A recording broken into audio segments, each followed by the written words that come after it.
For those in the crypto space, there's always drama, whether it's the implosion of an exchange like FTX, lawsuits from the Security Exchange Commission, or infighting between competing crypto coins. I caught up with Connor McLaughlin of the YouTube channel Mickle Markets. Here he is with his breakdown on Bitcoin, altcoins, and everything else happening in the world of crypto right now.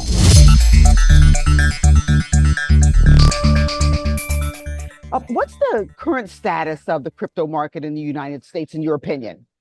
Yeah, so I believe it's a very exciting time for the cryptocurrency industry in the United States. I believe we're kind of in a dot-com bubble era where essentially we have a lot of new and exciting innovation happening. And I believe when the internet was created, it was really missing a value transfer protocol. I believe that's what cryptocurrencies are going to add to the internet. And I think we're in the stage right now of just figuring out exactly what cryptocurrencies are really going to have a profound impact, which ones are going to fall by the wayside. But it's a very exciting time in terms of this innovation and really prospering all around the world.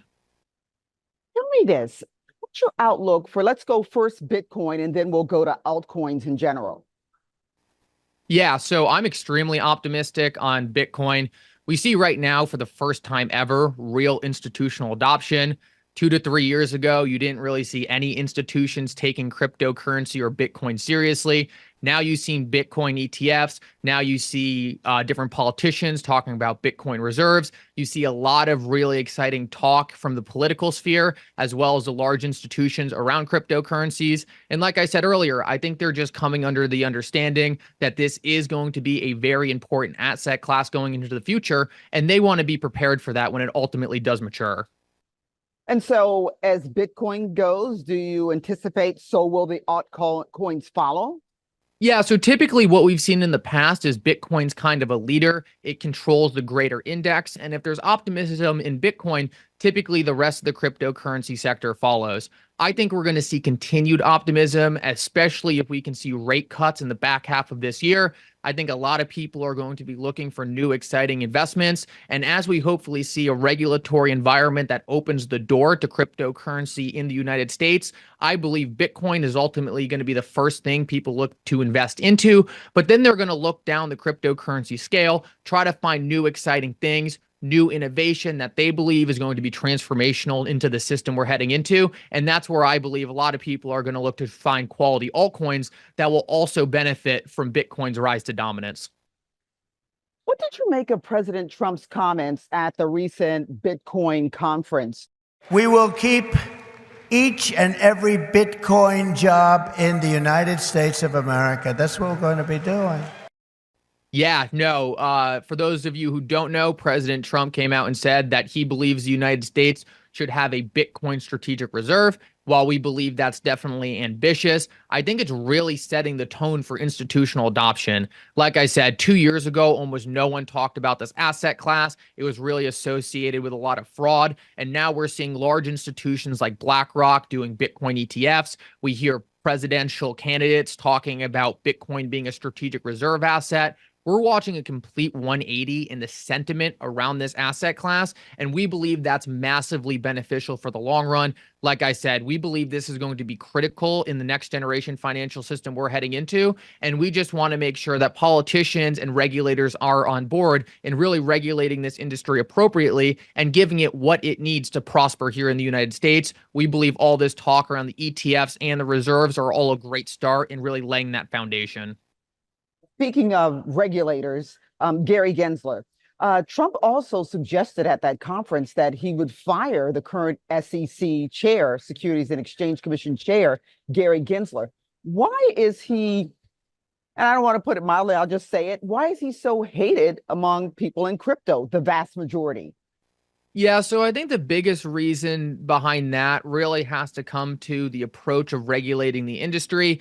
There's really been an attack on the quality players, the Ripples, the Coinbases, the Grayscales, the players that a lot of people in the industry understand are really just trying to do their best to navigate a very complex regulatory environment.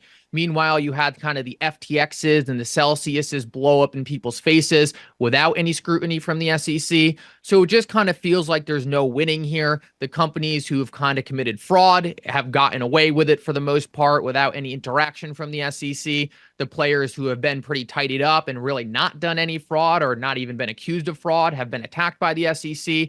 So it's just left us in a confusing place where it almost seems like just running a cryptocurrency company in the United States is illegal. Obviously, that is not where we want to be. The internet was really embraced by politicians, embraced by regulators, embraced by business. We want to see the same thing for cryptocurrencies because at the end of the day, cryptocurrencies are just a next generation way of moving value over the internet, and it really should be politically neutral. And we want to promote policies that embrace this industry rather than push it overseas. But it has become a little bit political because there's such a thing of almost like a crypto vote or voting block. Explain that to me. Absolutely. And this is what's really exciting for me. I see more people in my daily life, more than ever, really turning into single issue voters behind cryptocurrencies. They hold these investments. They believe these investments are going to be important in building a better financial system that benefits them more. And therefore, they want to vote for politicians who's going to push cryptocurrency regulation that's going to allow this industry to really prosper in the United States. We see right now a lot of people turning into single issue voters and voting for politicians who do promote the cryptocurrency industry in the United States rather than pushing it offshore. I want to make it clear we do see support from the Democratic side as well, and that's growing in terms of cryptocurrencies. But so far, the Republicans have leaned slightly more pro-crypto. But me and a lot of people I know in this industry are really looking to support anyone who is pro-cryptocurrency and looking at this technology as something that's beneficial to the United States. What crypto should we be watching right now? You hear kind of like the same names all the time. In your opinion, what should people have on their radar right now? Yeah, absolutely. And just to be clear, this is not financial advice. I am a financial advisor, but not your financial advisor. Bitcoin's always the obvious one. Bitcoin really is getting that mainstream adoption. It's seen as a digital gold. And I really do believe Bitcoin has a long tail as we continue to debase the dollar and we have questions about the current monetary system. The cryptocurrency I'm really excited about is XRP.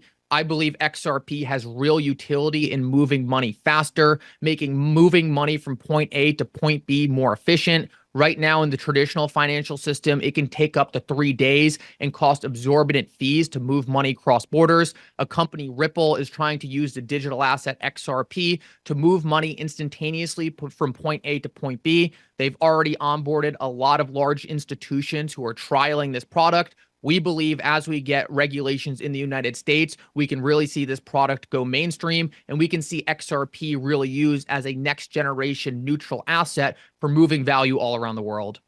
Well, but that coin or cryptocurrency XRP has really been locked in a struggle with the SEC legally. Absolutely. Now, one of the exciting things to note there is about a year ago now, the judge in that case actually ruled that XRP, the digital asset in and of itself, is not a security. That was a massive win. And we're actually expecting the case to fully wrap up here in the next couple of weeks. We really do believe that's going to be a key moment for large institutions to step into this specific asset and really start adopting it. It's a very exciting time to be watching these protocols that are delivering real utility. And we believe XRP is really at the front of delivering real utility to the financial system using cryptocurrency to really improve on things that have been outdated for a long time. So you gave us the disclaimer that you're not our financial advisor, but you are a digital wealth advisor. What is that? Is that some new sector or segment in the financial space? A lot of our clients come to us on a daily basis and say, hey, our financial advisor threatened to drop us if we bring up cryptocurrencies again. We're just looking to provide an avenue to people to get real financial advice about the cryptocurrency sector from experts who have been in this industry for a long time. So it's all about helping people better understand this industry, invest safely, appropriately, because like I said earlier, there is a lot of exciting innovation in the crypto asset space right now, but there's also a lot of nefarious actors. So you just need to make sure you know what you're doing. And we're just trying to offer professional service to help people navigate that. Excellent. If folks want to find out more about you or follow you, where can they do that and how can they do it? Yeah, so if you want to follow me personally and just get updates on the market in general, then on YouTube and on X, my name is Mickle, Mickle. High school nickname, ran with it when I made the channels. But if you're looking for that actual white glove financial service, if you're looking for someone to help you invest through this industry, that's going to be Digital Wealth Partners, digitalwealthpartners.net. We would love to talk to you there and get you started investing in the cryptocurrency industry.